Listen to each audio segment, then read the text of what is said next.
et malgré tout les enseignants, essayent quand même de faire en sorte que les élèves atteignent ces savoirs non stabilisés. Dans les évaluations qu'on voit chez les enseignants, eh bien, ils reviennent toujours à évaluer des connaissances, qu'ils pensent être stabilisées. Oui, c'est parce que c'est plus facile à faire, parce que c'est une habitude, c'est une tradition.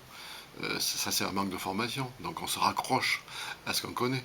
Alors qu'on pourrait très bien évaluer l'observation, évaluer la démarche expérimentale.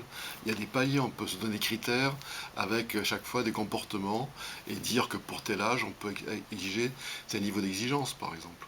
Dans un premier temps, l'élève peut envisager simplement de faire qu'une seule hypothèse. Ensuite, si on veut avancer, on peut lui proposer d'en faire plusieurs.